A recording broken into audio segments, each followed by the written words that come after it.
খবৰ আপোনালোকক পুৱাই দিব বিচাৰিছো। দিল্লীত আজিৰ দিনটোত বিজেপিৰ সংসদীয় এক গুৰুত্বপূৰ্ণ বৈঠক আছে আৰু ইয়াত ৰাজ্যিক বিজেপিৰ কেইবাজনো শীৰ্ষ পৰ্যায়ৰ নেতা থাকিব।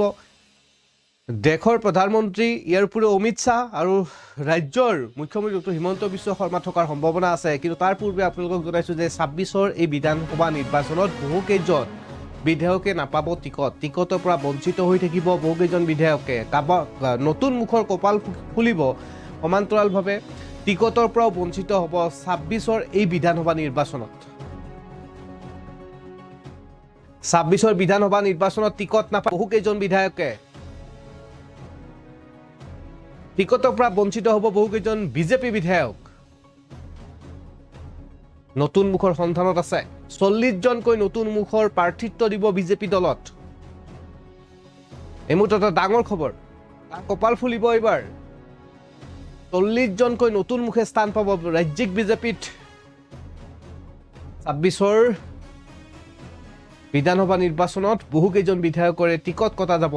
ৰিপৰ্ট কাৰ্ড চোৱা হৈছিল আৰু ৰিপৰ্ট কাৰ্ডত যিসকল বিধায়কৰ ভাল ফলাফল নাপাব সমষ্টিৰ পৰ্যবেক্ষণ কৰা হৈছিল আৰু তাৰ পাছতে এতিয়া কাইলৈৰ দিনটোতে বিজেপি দলৰ টিকট যিসকল প্ৰাৰ্থীয়ে পাব তেওঁলোকৰ নাম তালিকা ঘোষণা কৰাৰ পূৰ্ণ সম্ভাৱনা আছে। তাৰ পূৰ্বে জনাইছো যে টিকটৰ পৰা বঞ্চিত হ'ব বহুকেইজন বিধায়ক। ৪০জনকৈ নতুন মুখে প্ৰাৰ্থিত্ব পাব এইবাৰ বিজেপি দলত। আজি দিল্লীৰ বিজেপিৰ সংসদীয় সমিতিৰ এক বৈঠক আৰু বৈঠকত চূড়ান্ত হ'ব বিজেপিৰ প্ৰাৰ্থীৰ তালিকা। কাইলৈ প্ৰাৰ্থীৰ তালিকা ঘোষণা কৰাৰ পূৰ্ণ সম্ভাৱনা আছে। তাৰ পূৰ্বে জনাই থৈছো এইবাৰ ৪০জনকৈ নতুন মুখক প্ৰাৰ্থিত্ব দিব ৰাজ্যিক বিজেপিয়ে। কাৰ কপাল ফুলিব এইবাৰ? পূৰ্ণ সম্ভাৱনা আছে ৪০জনকৈ নতুন মুখৰ প্ৰাৰ্থিত্ব পোৱাৰ। টিকটৰ পৰা বঞ্চিত হ'ব বহুকেইজন বিধায়ক। পূৰ্বতে নিজৰ সমষ্টিত বিধায়কসকলে কৰা কামৰ ওপৰত ভিত্তি কৰিয়ে টিকট এইবাৰ পাবনে নাপায় তাৰ ওপৰত নিৰ্ভৰ কৰিব বিধায়কৰ ৰিপৰ্ট কাৰ্ড। ইয়াৰ উপৰিও সমষ্টিৰ জনসাধাৰণে বিধায়কজনক লৈ সন্তুষ্ট হয় নে নহয় ইত্যাদি বিভিন্ন বিষয়ৰ পৰ্যালোচনা কৰাৰ পাছত সেই অঞ্চলত সেইজন ব্যক্তিক প্ৰাৰ্থিত্ব প্ৰদান কৰা হ'ব। এক ভিতৰৰ খবৰ অনুসৰি ৪০জনকৈ নতুন মুখে প্ৰাৰ্থিত্ব পাব বিজেপি দলত। ইয়াৰ উপৰিও টিকটৰ পৰা বঞ্চিত হ'ব বহুকেইজন বিধায়কে। দিল্লীত এক সংসদীয় বিজেপিৰ এক সমিতিৰ চূড়ান্ত বৈঠকত মিলিত হ'ব আৰু বিজেপিৰ প্ৰাৰ্থীৰ তালিকা কাইলৈ ঘোষণা কৰাৰ পূৰ্ণ সম্ভাৱনা আছে।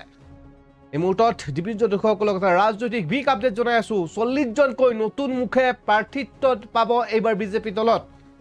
পূৰ্বতে আমি ডিবি নিউজতে প্ৰকাশ কৰিছিলোঁ এখন প্ৰতিবেদনত, যি প্ৰতিবেদন ৪০জনকৈ আমি প্ৰাৰ্থীৰ নাম উল্লেখ কৰিছোঁ আৰু তেওঁলোকৰে নাম এইবাৰ এই তালিকাত সম্ভাৱনা আছে তেওঁলোকৰ নাম পুনৰবাৰ সোমোৱাৰ ক্ষেত্ৰত।